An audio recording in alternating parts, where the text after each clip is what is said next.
Well, good evening, everybody. I want to welcome you all to this second program of the Foundation's Arts and Humanities Spring Series. We are celebrating a faculty spotlight tonight as Jennifer Johnson has served as our animal science instructor since 2006.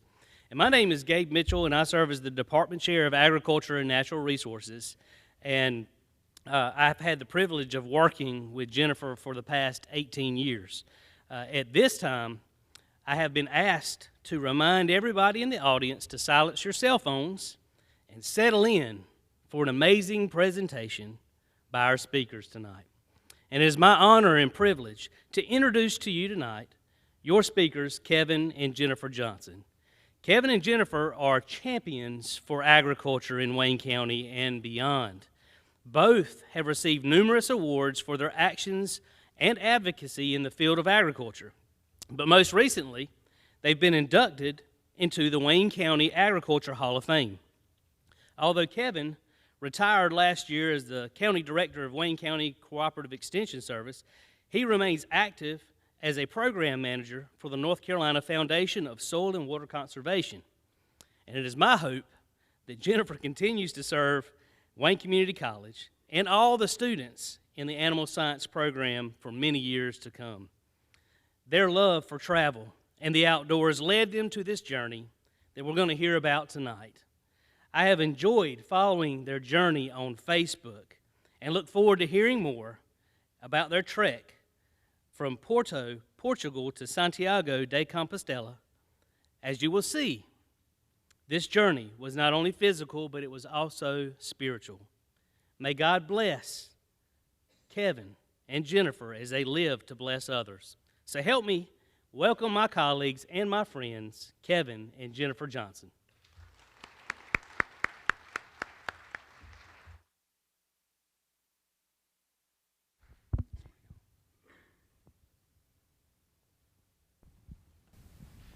Hi, I'm Jennifer Johnson. And I'm Kevin Johnson, and thank you, Gabe, for that very warm and welcoming introduction. That was very nice. Thank you. So we are going to be very informal. Like Gabe said, when we did our trek from Porto, Portugal to Santiago de Compostela in Spain, we did nightly videos on Instagram. We only opened it up to family and friends. We kept it private, and then when we got back, we opened it up to everyone. But we're going to kind of keep that same style as we go through this presentation. Which means Jennifer's going to lead it, and I'll just kind of add to it. I'll supplement it. And I'll probably correct him.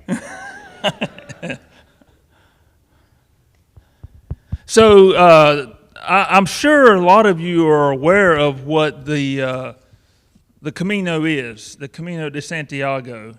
But it does have some historic origins. It's been around really since the 9th century. And of course, it's been journeys for crusaders, for many different people, pilgrimages for people going to the cathedral where the remains of St. James, I was going to say the Greater.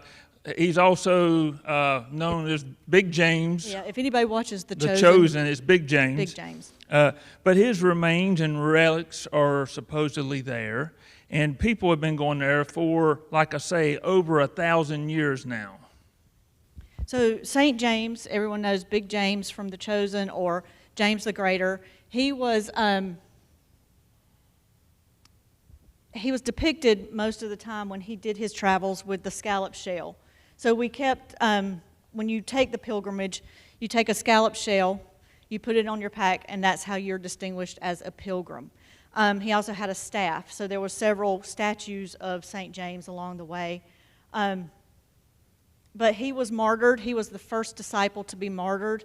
He was killed by King Herod, and it's in Acts 12, 1 and 2, that says, "It was about that time that King Herod arrested some who belonged to the church, intending to persecute them. He had James, brother of John, put to the death with the sword." So he was martyred. He was killed by King Herod. He was buried, or they took his body from Jerusalem. Legend has it that his remains were taken to Spain, where he had supposedly gone on a mission, and you know it's very moving, the thought of that. And if you do historic work, there's supposedly Thomas is in India. So the disciples are scattered throughout at that time the known world. Do want to talk a little bit about, before we went, I don't know how many of you ever read the book from Dan Jones, Crusaders. He's wrote a series. I looked at Ben out there because I know me and Ben talk books sometimes, and but it was a great book, and it talked about the Crusades. And the Crusades were where the Europeans were going to the Holy Land, trying to protect Jerusalem, protect the Holy Lands from the Muslims at the time. And so there were multiple crusades. But the interesting thing about that book, when I started reading it, was a lot of the Europeans, whether it was the Franks or the Normans, some of the Germans, even some of the Viking tribes at that time, they made pilgrimages to Santiago. And it was part of the, their journey was they would go there and they would worship the Lord before they went to the crusade. And that was a big part of that. So it was very interesting. And I do recommend that book because it gives a lot of history and explains a lot of things. But they talk about Santiago and the journey for those crusaders. So there are two ways of the Camino. One is the French way and one is the Portuguese way. The French way goes from Saint-Jean-Pied, and it is about a 6-week journey walking. We didn't have 6 weeks, so we chose the Portuguese way. The Portuguese way technically starts in Lisbon, and it's a 4-week journey. We started in Porto, which is about halfway. It took us 12 days. So that is how we chose what we did. The way that we took was just because of time. We knew what time we had, and we made it work. And we'll talk about this more, but you see the arrow, you see this was our sign, but it's called the way, and it's your way.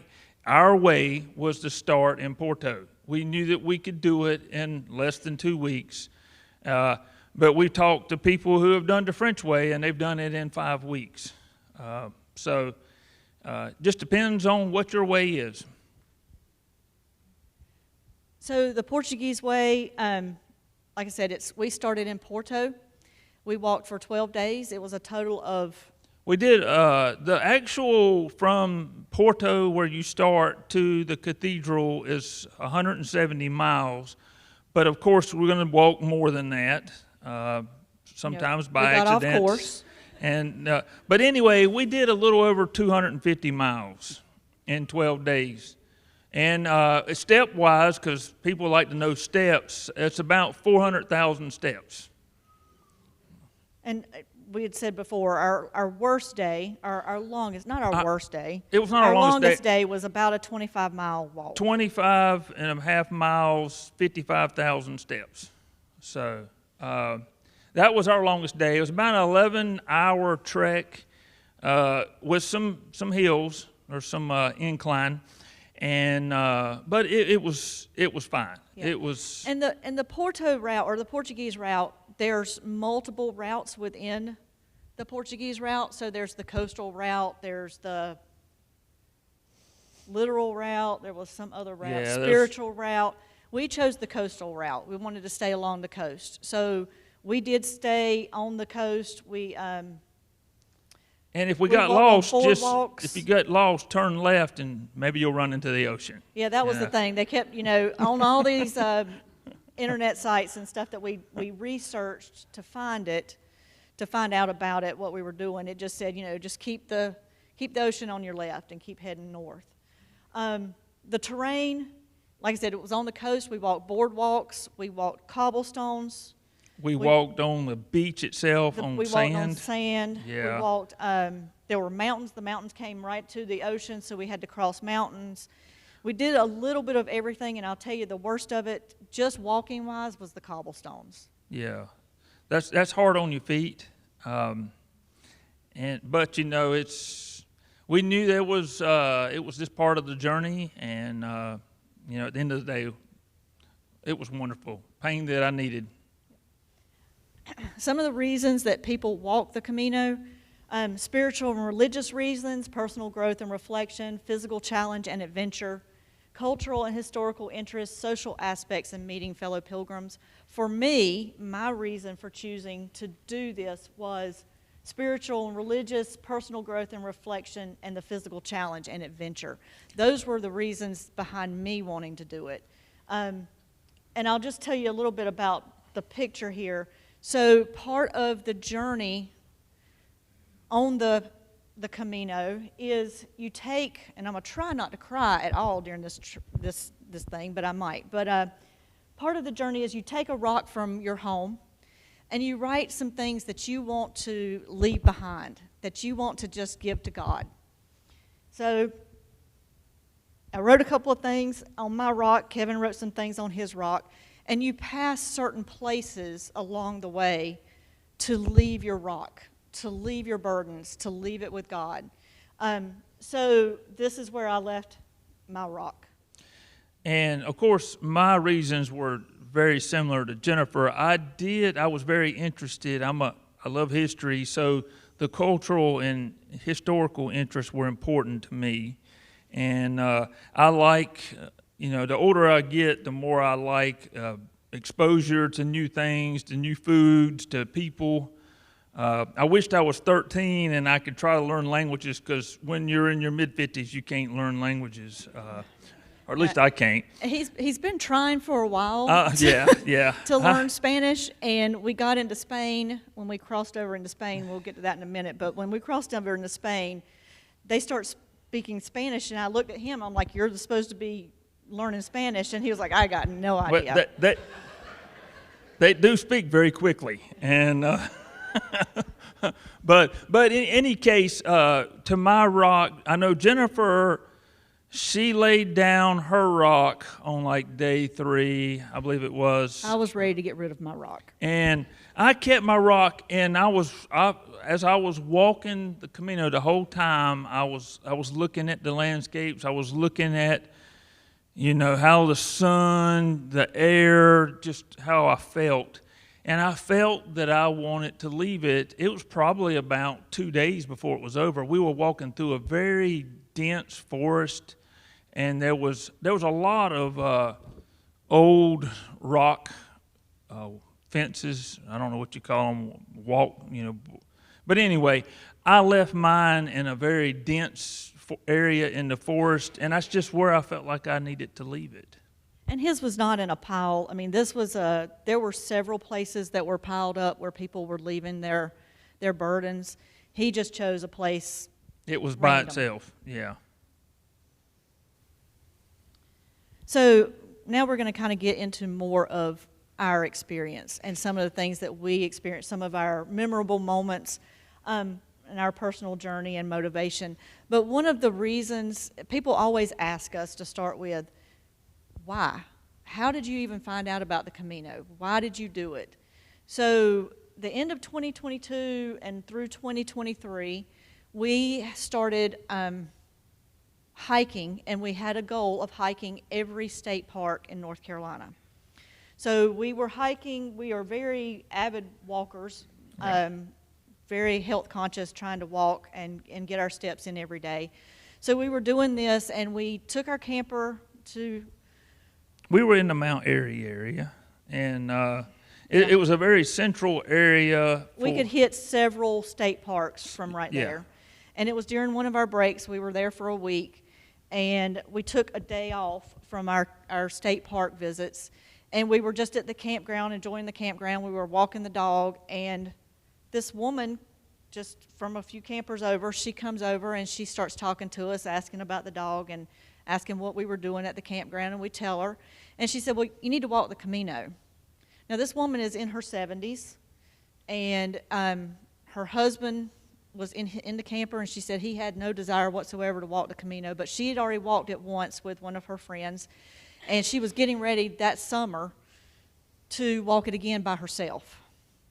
So we had never even heard of the Camino. She said, well, go look it up. Go research it. We started researching the Camino, and it just kind of fell into place for us to do it. We were inspired. It was a God thing. It was definitely God inspired us to do it, because there could have been so many obstacles that we could have let us just put it to the back burner, but things just fell into place for us to pursue it. And we went to Europe in April of last year, and when we came back, we said, you know what, Europe's not as scary as we thought it was going to be. So let's just do it. And I said, Kevin, can we do the Camino? And he's like, sure, book it. Well, that's all it took. Yeah, we didn't overthink it. No, we did not overthink it. We just did it. So me holding that special little cake right there, that's a Torta de Santiago. And my first experience with the Torta de Santiago was at Cafe Ledoux. I don't know how many of y'all gone to Cafe Ledoux. Well, we didn't really know what that was. It was a Torta de Santiago. It's like, it's an almond cake. It's pretty good. It's good. It's got some citrus in it. It tastes kind of like a little bit of a pound cake, but it became our favorite go-to. We would go to Cafe Ledoux, we'd get a Torta de Santiago and a cup of coffee, pretty much weekly. Yeah, still do. And but well, they're closed now. But yeah, that's right. They're moving. But anyway, moving. So the story behind that is, and Jennifer will tell you more about that particular experience, but that dessert is only, or it was originated in that area with the cross and everything. And it's a cake for pilgrims.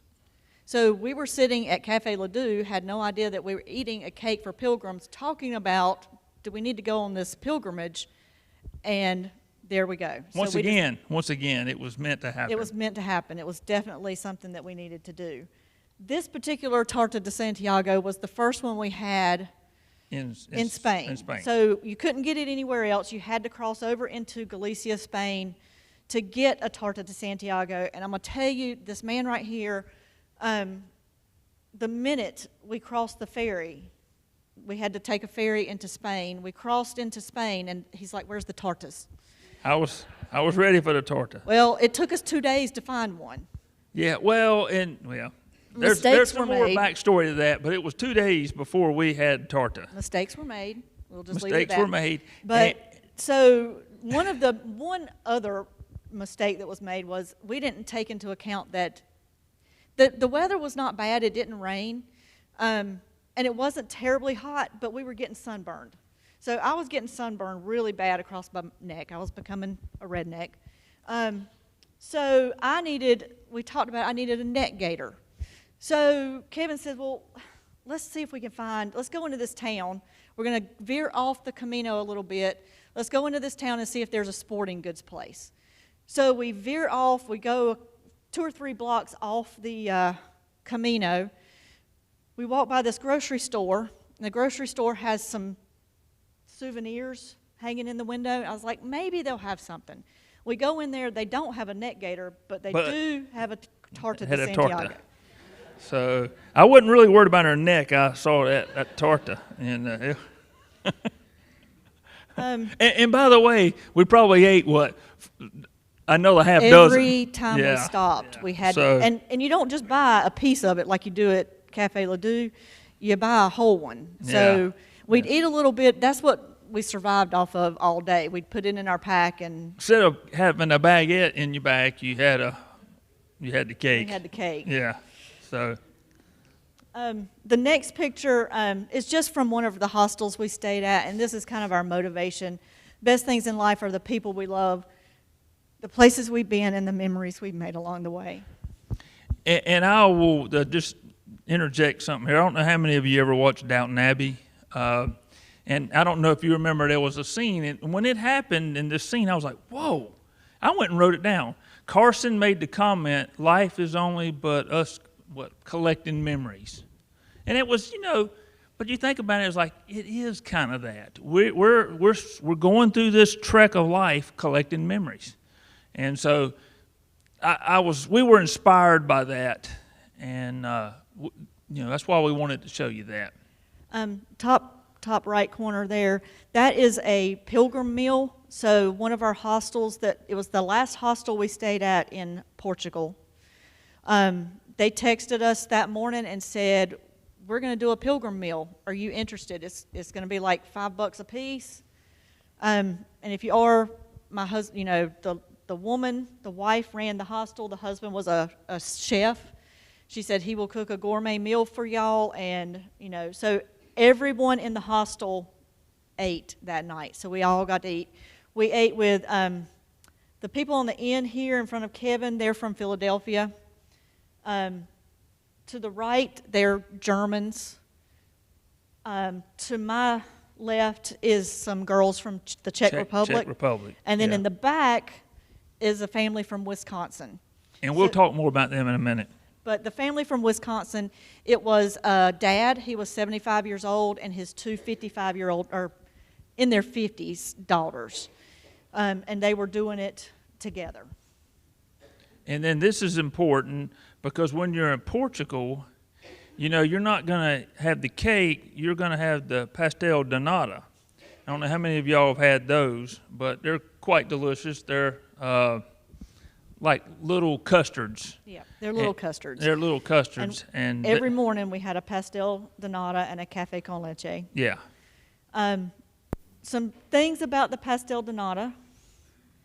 The first one is we went the first day that we landed in Porto. We landed, we took the train into the city, we got our credentials, and then we started walking. We had to walk to our hotel. We were very tired and jet lagged. So we walked, we finally find a cafe, we go in, we get this, and I don't know if this is the actual one, but we get into this cafe, we get our pastel de nata, our café con leche, and Kevin gets the... I said, I asked the gentleman there, I said, do you have a bathroom? And he even said, baño. I said baño. I thought, well, if he don't, maybe baño's Spanish, maybe. Nope. So the guy then proceeds to tell him, I'm sorry, you have to go to the hotel across the street. I was like, what in the world? There's no place to use the bathroom in this cafe? So finally, another girl comes around, and I stopped her. I said, is there a restroom? She said, oh, yeah, sure, it's right there. It's around the corner. Come to find out, he had said bathroom. He thought, the man that he had asked thought Kevin was asking to take a bath. So, yeah. I probably needed one too, to be honest. At that point, yes. Okay,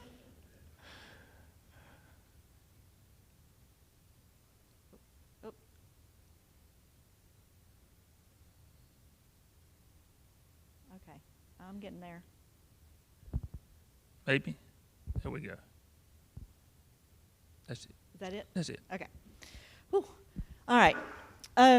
Our very first day in Porto, before the bathroom incident, like I said, we landed in Porto. We took a straight flight from JFK. No, Newark. Newark. Yeah. Newark to Porto.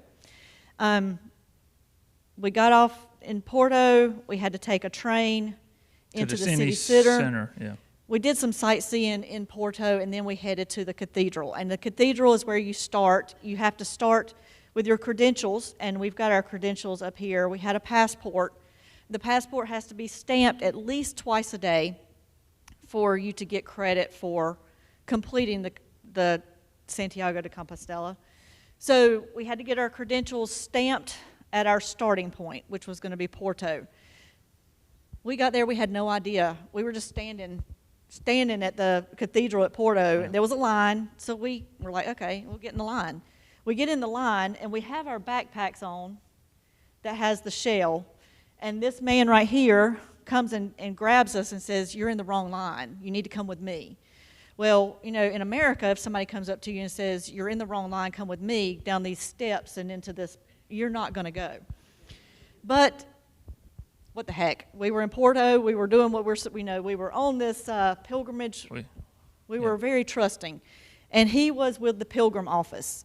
And that's what he did. He went out into the courtyard there at the with all the cathedral. tourists. I mean, it was probably 95% tourists. Right. He just goes out and he finds the pilgrims that look lost and brings them to where they're supposed to be. And we were lost. Yeah.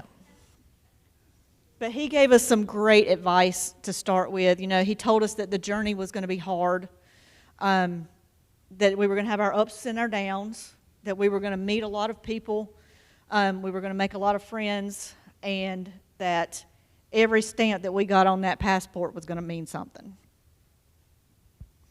The way is, I'm not going to say it's well marked, but it's marked with shells and arrows, and you don't know where you may walk on that shell, or you may see an arrow on a brick. It could be just a painted yellow arrow. It could be on a light pole. You don't know, but it was like a scavenger hunt to try to find our path. To find the way. Find the way. Yeah. So that was just one of a neat picture I like. Down here at the bottom, this was going into Vienna in Portugal. In Portugal.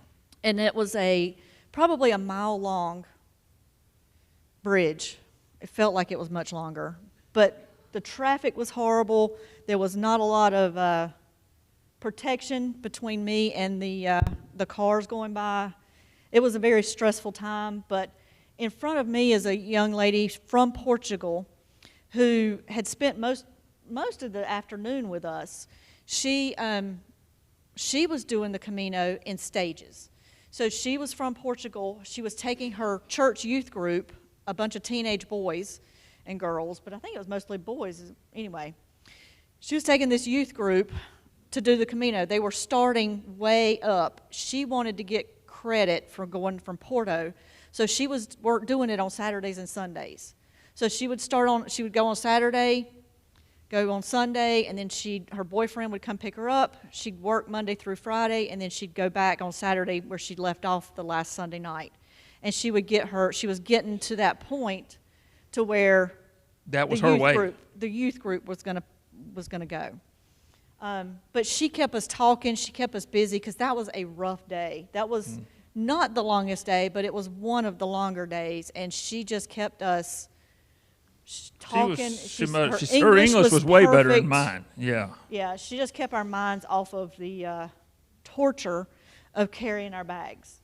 Now, we'll talk more about that. Oh, okay. Yeah. Okay, this gentleman right here, this was at about our third night. They were so accommodating to us and to pilgrims, and this place had a pilgrim meal. I mean, it was like a designated thing on his menu, but he colored this rock. That we have these rocks at home now, and it has the arrow and says the way, and so nice. And the food was spectacular. So bottom right-hand corner is a restroom or a water closet, WC. WC, water closet. So one of the things that God definitely provided for us on this trip was, we had to trust. We had to trust that, okay, we're getting hungry. There's going to be something to eat soon. Or I need to use the bathroom, and I don't know where I'm going to go. Yeah. So every time I would get to that point, it was like, Kevin, we've got to do something. Sure enough, around the corner, there was a bathroom or a water closet. Now, this man right here refused to call it a water closet. He called it a water cooler. Yeah, I don't know why, but it was a water cooler. And we won't go into the... Yes, we will. Okay. So, water cooler, he goes to somewhere, and he asked the guy where the water cooler was. I was like, man, they don't know what a water cooler is. It's a water closet. Stop calling it water cooler. Well, they didn't speak that good English anyway, so... But still, they did not know what a water cooler was. It was amazing as you advanced the slide with the bathrooms. I mean, one time we were walking, and you'd have these churches. The churches were all over the way. And in the back, they would just have these public bathrooms, and it didn't matter what time of day, what day, the bathroom was open and the bathroom was clean, and we would walk up on it, and it was like, oh, it had plenty of toilet paper. Yeah. It was nice. It was nice. You couldn't do that in America, but it was definitely the whole way. The whole Camino is made for pilgrims. It is set up so that you every so often there's a town, so you have something to eat. Every so often there's a bathroom. There's a church that's given away. I mean, they would give out cookies and water and anything. You know, you stop at cafes and we had our water bottles with us, and they would refill our water bottles. Or we'd go to a grocery store and you could buy 1.5 liter bottle of water for $1. Yeah. You know, it was just definitely the infrastructure was there to cater to the pilgrims. And this is just one of our days that we had to get up at 5 o'clock in the morning. Some days were longer than others, and I wanted to make sure that we were in our hostel between 3 and 4. Just because a lot of the hostels were privately owned by a family, and they needed to go home and take care of their families, and they wanted to have their guests in place by 4 o'clock. So we did what it took to get to where we needed to be by 4 o'clock in the afternoons, which meant some days we were up at 5 a.m. So that's just one of our early mornings. So early mornings, we had several, but one early morning we were walking and we had to go. I had an app that showed us the way and forests, and it was going to be a long way in the woods for early in the morning. Yeah. And I didn't know what kind of critters. We didn't know about the European critters. I didn't know anything about that. Yeah. And so I was like, if I followed this road, so we pulled up Google Maps, and I was like, we could follow this road. So we stayed on the road. We actually just dodged that one. But another early morning, we said, okay, looking at it, it's not that far in the woods. The sun's going to be coming up. We're good. So Kevin and I bebop out at 5 o'clock in the morning, and we think we are doing something. We thought we were leading the charge. We were going to be the first ones through the woods. We were so proud of ourselves. That's all we talked about for like 40 minutes. Oh, we're the only ones out here, nobody else. So we get through the woods, and we get to this cafe, and lo and behold, the Wisconsin people are there. The 70-year-old with the two 50-year-old man and his two 50-something-year-old daughters. And they're like, yeah, we got up at 4:30. Yeah. So we were not leading the charge through the woods. They had already come through before us. But it's amazing. I mean, he could do that, and he wanted to do that. And just a side note from the Wisconsin family, and we're going to talk about this a lot, the Camino way, it's not one way. It is your way, however you want to build it. One of the sisters fell and sprained her ankle pretty bad.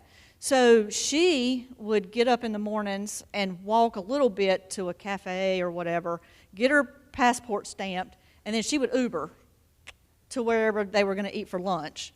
She would Uber to lunch and sit there at the cafe and wait for them to walk. So she made it work. They made it work as a family to complete the Camino together. It was just different, and it didn't look the same as everybody else's, but it worked for them. All right, middle picture there. So day 4, going to Vienna. We have carried our bags for 4 days, and this is everything we have. I mean, it's all of our toiletries, it's all of our clothes, it's emergency stuff, it's snacks. It's a lot. And if anybody watched our stuff, Kevin started with, it weighed 20 pounds, and by this day it weighed about 80 pounds. Yeah, maybe 100. It was weighing more every day. And So we're walking, and it's brutal just carrying this stuff. We turn a corner, and it is straight uphill. And we had just come from, it was flat, and I was making it. And I turned that corner, and it was straight up. And I just started crying. I said, Kevin, I cannot carry this bag up this hill. I cannot do it. And this man right here took my bag for me. He put it on the front and carried both bags. I cried the whole time I climbed the mountain because he took my burden from me. And that's part of the growth that we had while on the Camino, was that I had to learn to not be my independent self, but to rely on him to take some of the burden from me. Yeah, I mean, we relied on each other, and to be honest, that counterbalanced the weight on my back. And even though I had, instead of having 100 pounds, I had 200 pounds. It was 50 while ago. Yeah. So, but it did counterbalance, and but it goes to show you we had to work together as a team to make this happen. And so this picture here on the right, we did not realize our very first Sunday that we were traveling, everything closes. I mean, there was no cafes, they closed everything down on Sundays. Everything. It's the ultimate blue laws. Right. If y'all remember the blue laws. So we happened to finally walk up on a grocery store. So our lunch that day consisted of a Twix and some kind of pastry in that bag. Pastry, yeah. And just to show you another way that God took care of us was we checked out, and as we walked out the door, they shut the doors and closed the place down. Yeah, so we wouldn't have had anything to eat. That was a good Twix, by the way. So this is our friend Jim. We met him when I talked about a while ago, crossing the bridge in Vienna, and the young lady that was in front of us. We get across the bridge, and this is the same day Kevin's had to carry my bag. I've had to cross this bridge. I have just about had enough. So we get across the bridge, we say goodbye to our friend, and because her boyfriend's coming to pick her up, we're staying in this town. And this man comes up behind us, and he says, I don't know what y'all's problem is, but you do know there's a service that picks up your bags and takes it from one place to the other. And I was like, well, I'd heard about that, but, we wanted to do the Camino. We want to do it. And he said, this is your Camino. There's no need to kill yourself. He said, let somebody pick it up. So he gave us the website, and I scheduled it. I was a little skeptical, but I did it for one night. They came and picked up our bag the next morning, and when we stopped at our next hostel, they were there. But as we walked that second day without our bags, Jim walks up, and he stayed with us all day that day. You notice how small our bags are there. Those are little day bags. And so we just had a few snacks and some water in there. Much better. Didn't weigh 100 pounds. No. Maybe 20. And just some of the things that we saw, just being ag people. We walk around the corner, and there's this man just walking his sheep. And then as we turn the corner again, the whole herd of sheep. The whole herd came. He was leading the one, and the rest were following behind. But it was a village of maybe 200 people, and we were amazed, us being ag people and looking, we did see a tractor or two. We saw a few greenhouses, but we saw a lot of small villages with small farmers who had sheep, who had goats. Horses, cow. There were some cows. A dairy cow or two, and it was very small. This is just us crossing. The only mode of transportation other than our feet that we took was to cross into Spain. From Portugal to Spain, you had to take a ferry, which was not much more than a fishing boat. But you did have to schedule a ferry, and we did have to take the ferry across. So that was the only time that we did not walk. And it was no more than, a half a mile over there or something like that. And once again, as soon as he crossed over, we got off that boat. He was looking for his tarta. Yeah. You want to talk about that one? Well, and you see,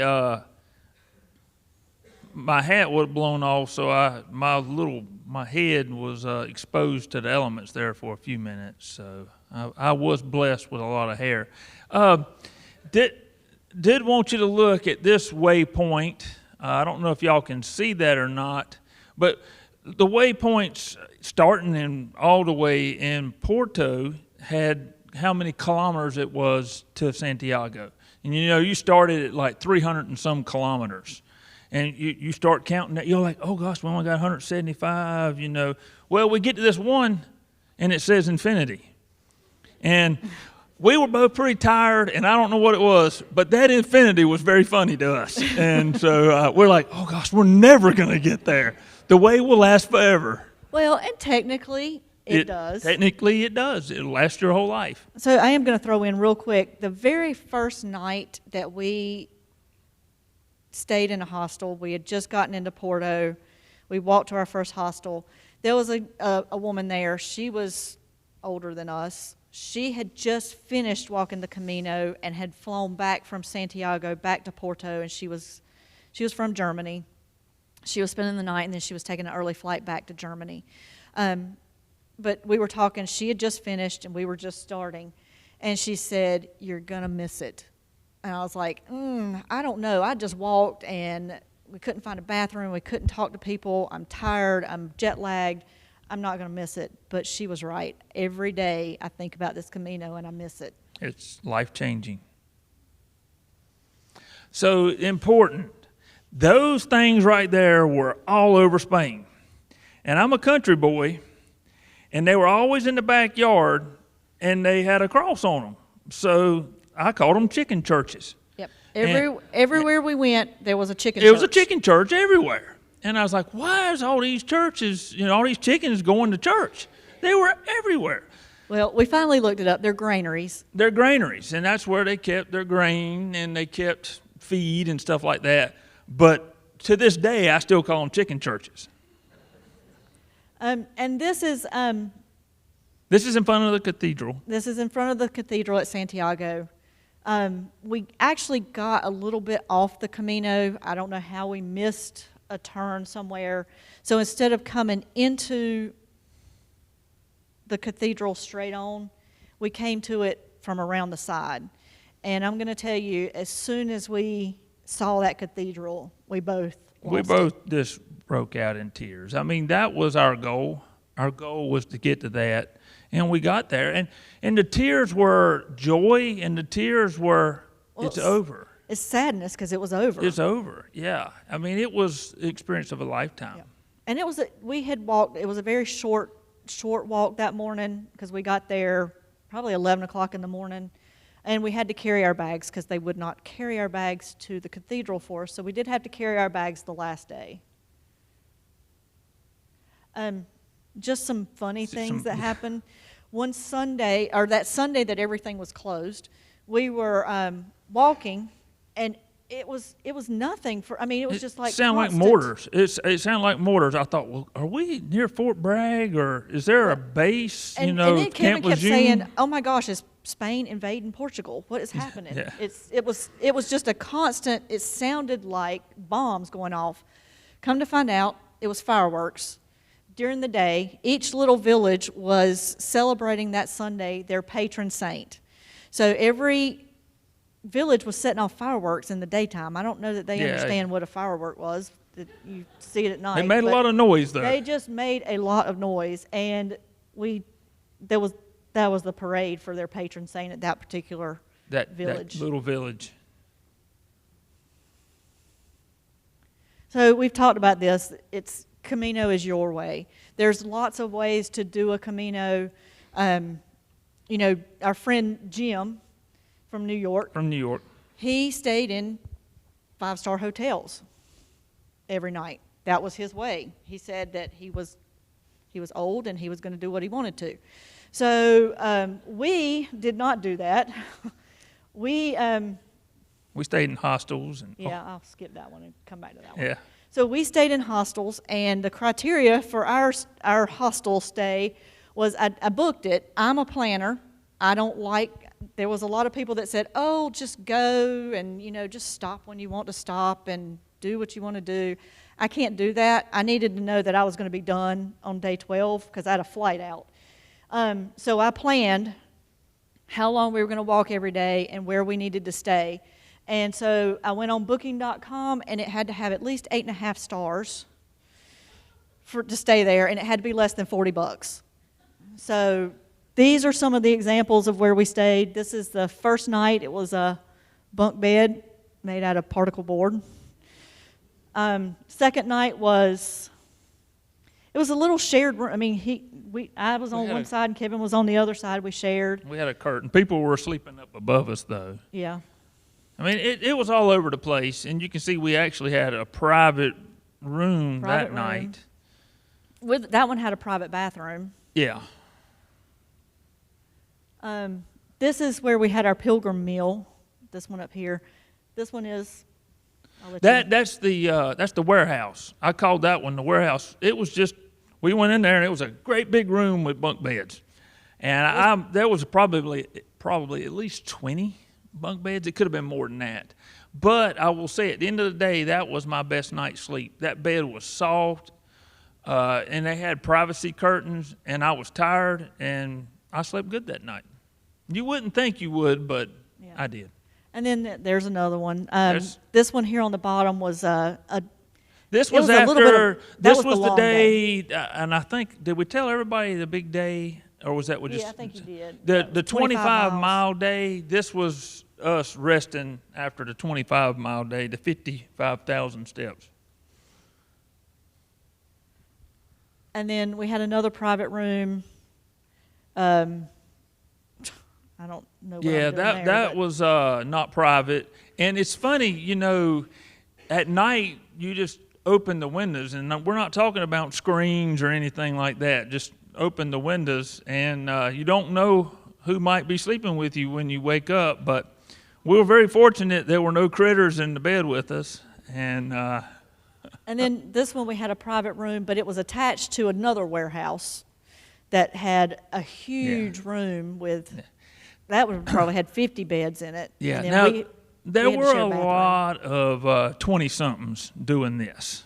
There were. I mean, but at the same time, there were 70-somethings, 50-somethings. I mean, but I would say, 70% of the people were in their 20s. Yeah. And they were from all over the world. I don't know.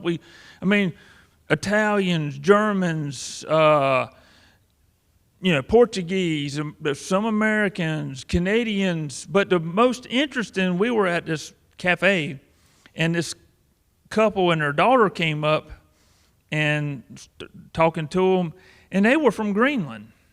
And I was like, wow, I've never talked to anybody from Greenland when, they were 3 of the 56,000 people that live in Greenland. And so that was very interesting, I know that statistic right now, so anyway.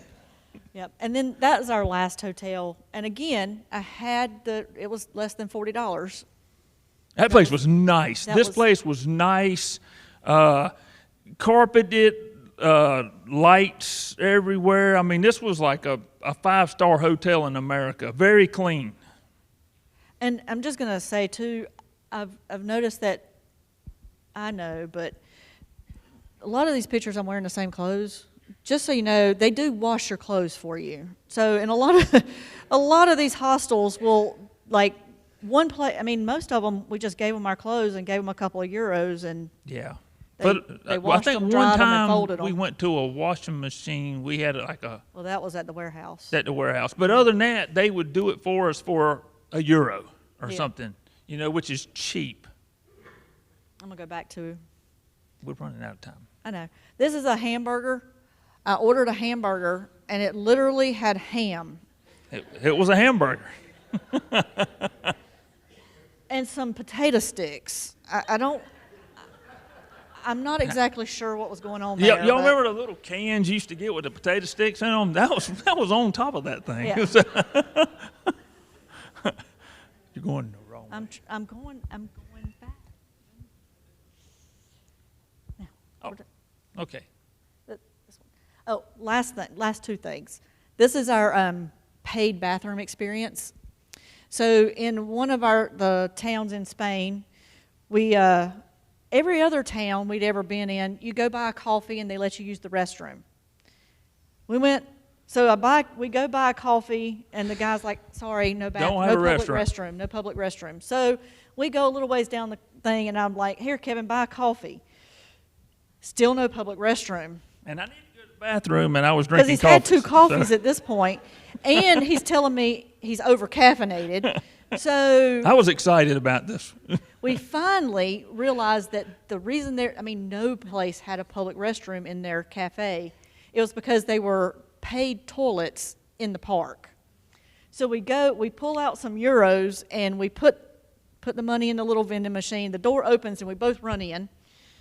And it shuts right behind us. We go in, we use the bathroom, and then I look, and it's stuff. Mr. Spanish over here. It was written in Spanish, and it was color-coded, and I was like, I thought I knew what open was, and I thought I knew what closed was, but obviously I did not.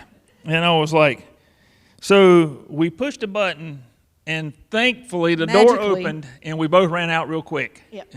And so we were saved. We thought we were going to be stuck in there. So that was a fun. Yeah, and then one of our best lunches that we stopped for was at this cafe, and the outdoor seating was underneath their grapevines. It was just beautiful. That provided the shade. And you see, everywhere we went, especially at lunch, we always had a cafe con leche. So I did stay a little caffeinated, but food was delicious. And then lastly, so like I said before, we did videos every day just to chronicle our day. We did it privately, but now it's open to the public. So if anybody's interested in going and looking and seeing what we had to say on a daily basis, there's the QR code. Yeah, for Instagram. Instagram. Yeah, and then after we got back, we posted on Facebook. Yeah, it's on Facebook. It's on TikTok. So yeah. So if anybody's interested in looking at that, that's available. And that's it. That's what we have, and we'll open it up for any questions.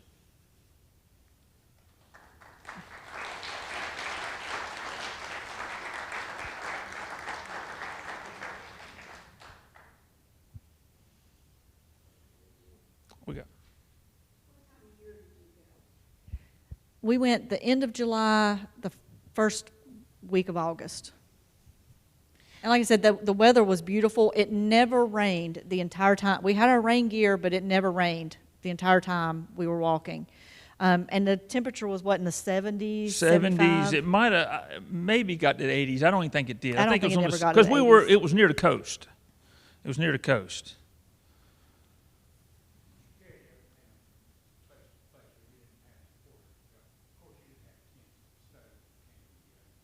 No, we didn't.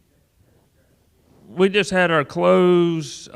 We did have some snacks. Yeah. Yeah, you might want to.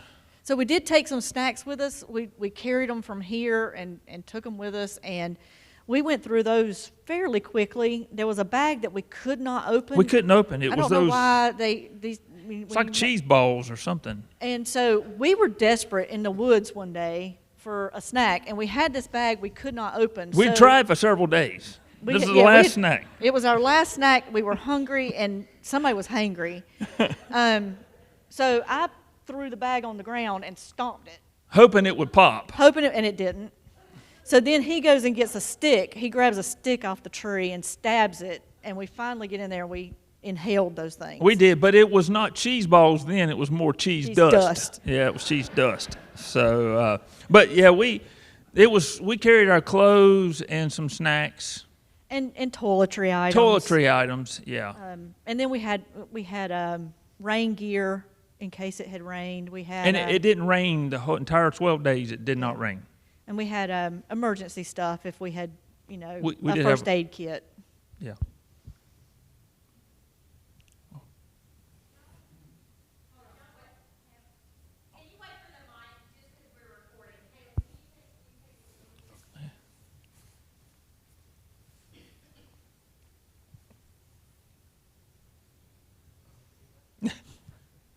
I'm curious about your footwear. Did you all go through one pair of shoes? Did you go with hiking boots instead of tennis shoes? What was the footwear?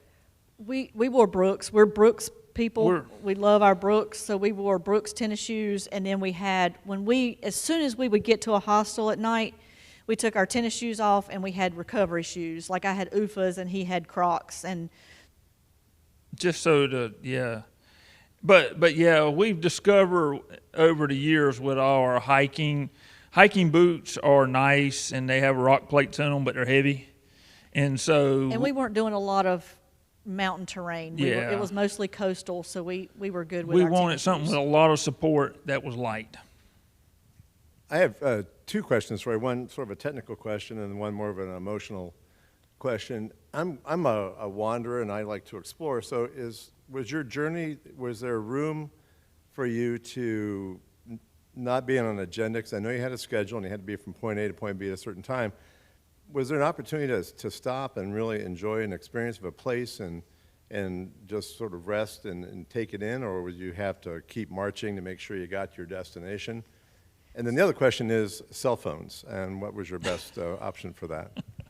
So as far as the planning, I had days in there that we had rest days.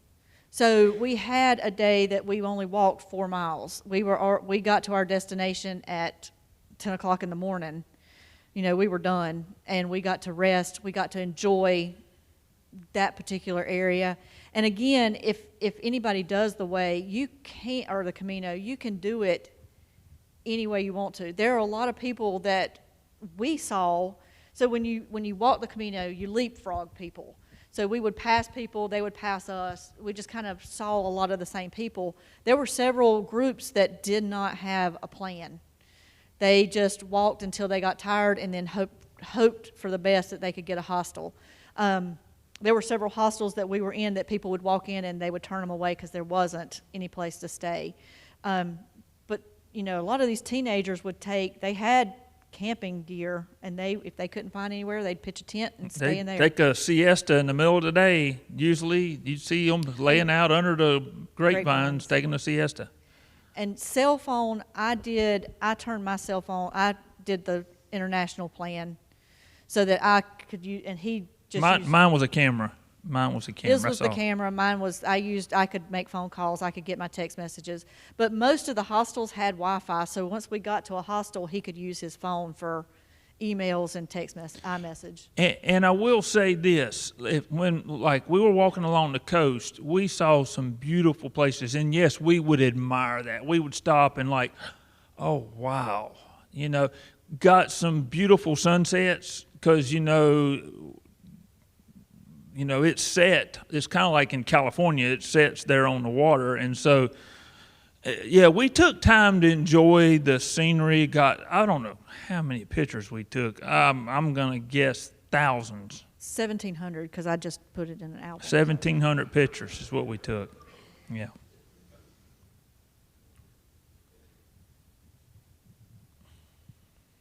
I was intrigued with the hamburger. What was the brown part? Was that the hamburger? That was the burger. That was the beef.